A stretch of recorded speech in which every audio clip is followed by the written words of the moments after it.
This week I'm going to be doing some work on this car. It's a Renault Scenic with a 1.6 petrol engine. It's got a massive oil leak coming from the cam cover, cylinder head area. So I've bought a cylinder head gasket set so I can strip it down and just replace everything. It's quite a mess with oil. Also I'm going to do this on this wheel here. There's a little bit of play. You can see that. So the track rod end has play in it. I got a snail up there. Okay. So I've got that, and now it's a CV boot to do the brake pipe at the back of the car. And one or two other things. So this is going to keep me busy this week. The first thing I'm going to do is take the wheel off. And the wheel arch liner on this side. And start taking the cylinder head off. Gonna get all this plastic stuff off the scuttle, the wiper arms to give me some more room so I can see a bit more of it. And then strip it down. I've already done a video on a Renault Megane, and I was getting that one back on the road. The first video I did. This one I'm gonna do, I might not film it all. It's not a how-to video, it's just more a what I'm doing video. I've removed the belt that was going around the alternator and air conditioning, stuff like that. Sometimes called a fan belt, but it doesn't drive the fan. I use this set and I bought that and I've hardly used it ever. And I still make do with spanners and stuff like that. But in this case it helped because of where the tensioner is. Another thing with these, some of these Renaults don't have a keyway, so that's something to bear in mind when you undo it. I'm going to treat this as if it doesn't until I know whether it does or doesn't have one. So when I undo it, I don't want everything going out of sync. Bought this ratchet a while ago and I've seen Sandy Anderson using it, and I thought I'll get one if he's using it.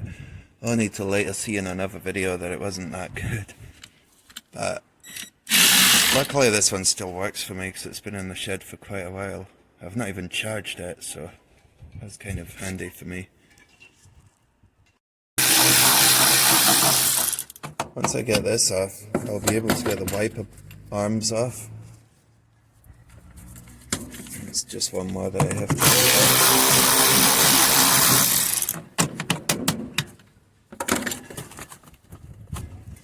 The thing I should have done before I went too far was take the battery negative off at least, since I'm taking the cylinder head off, so that I've got no power. I'll just take that off. Okay. Now I'm going to pull these off. Sometimes with these arms you can lean on them like that and push up and down and it will eventually work loose, like that one. Sometimes that doesn't work.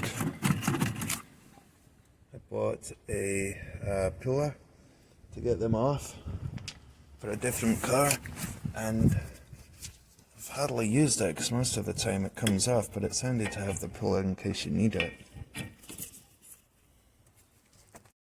Once the plastic cover, the scuttle, is out the way, I've got even more stuff to take off.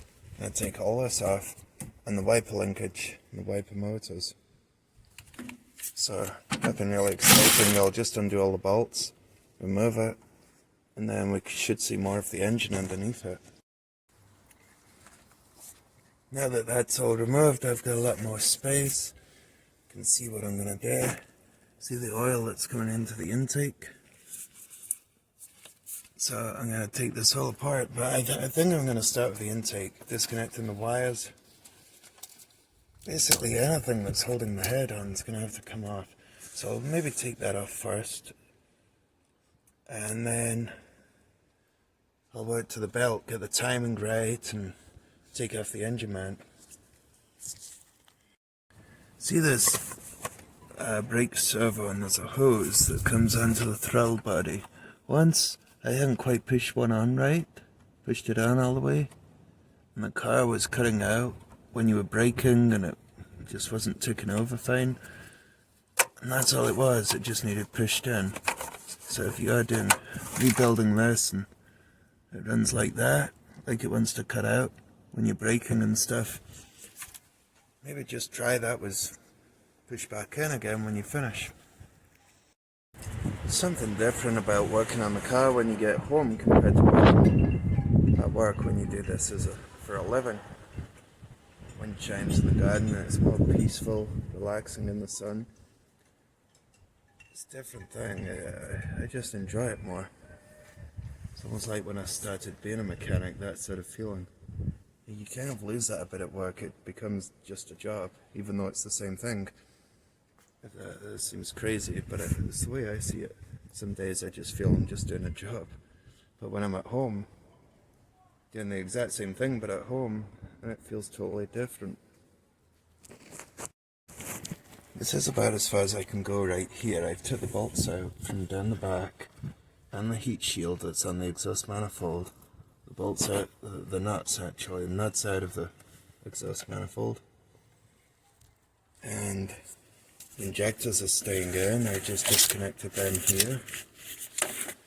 I've got the coolant hoses connected just now. What I'm going to do now, I'm at the point I can't take the cam cover off because the cam cover holds the camshafts, because that is the cam caps as well as the cam cover. So I want to leave that on just now. I'm not too fussed about the timing because I'm taking the head off.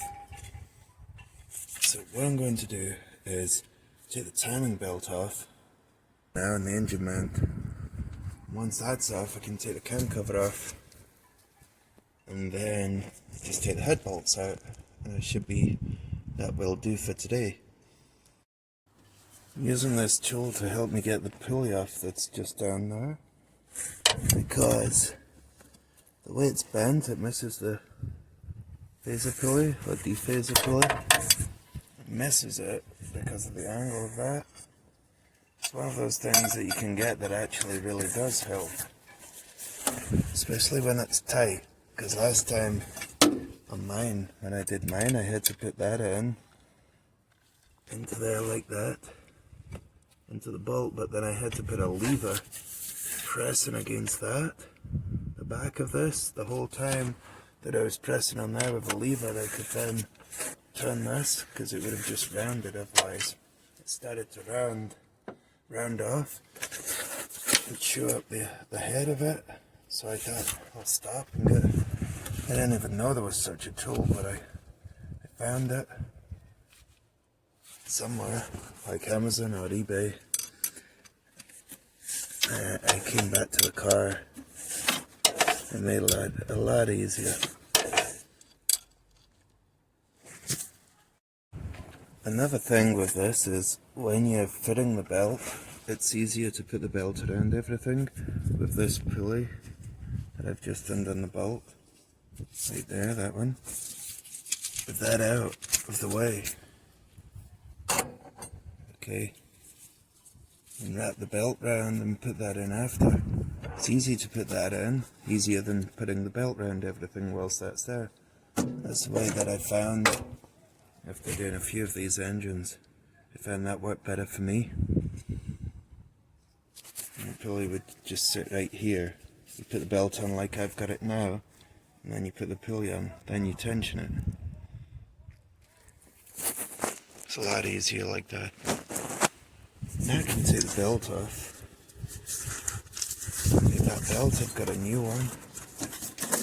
Okay, so the belt's ready to come off. Looks like I've got everything.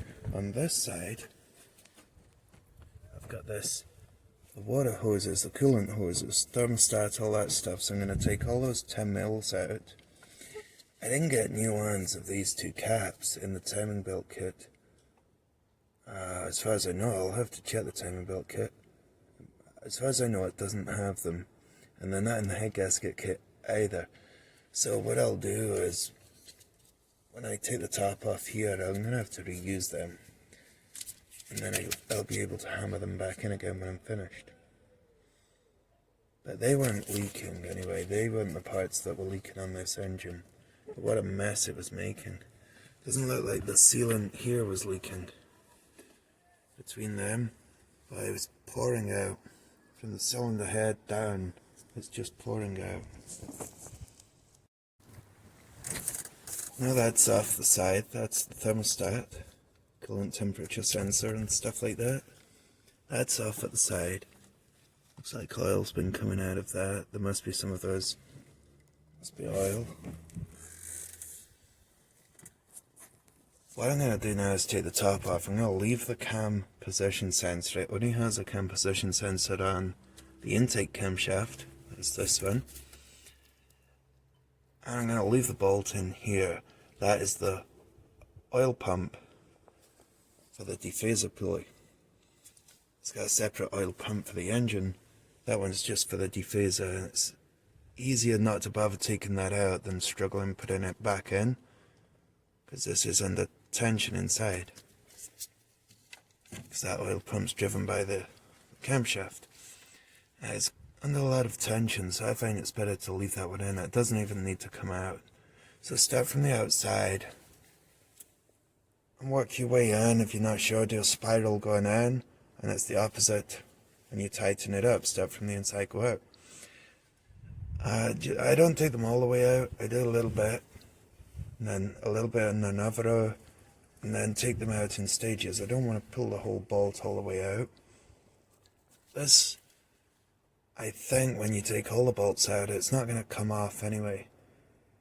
You do have to sometimes heat this with a hot air gun, and it helps it soften up the sealant.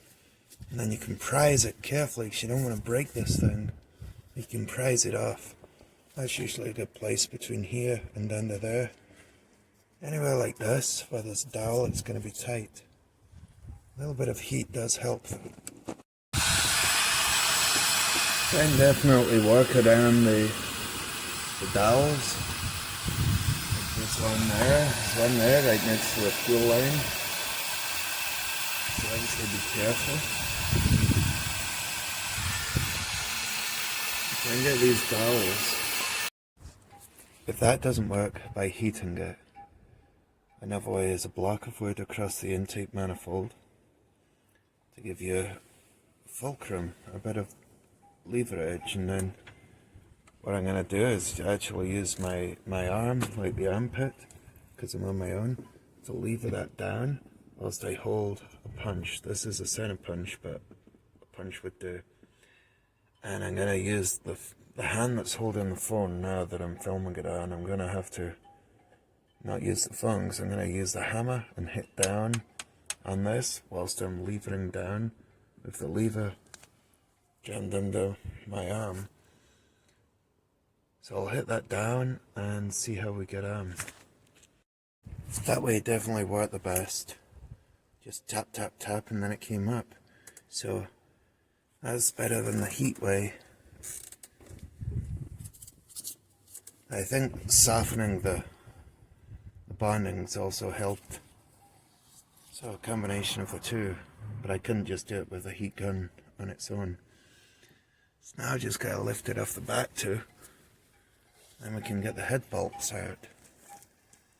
Once I loosened the head bolts with a breaker bar, actually it was just a long handled ratchet, went through them again, starting from the outside, making my way to the inside. Then I took them out with the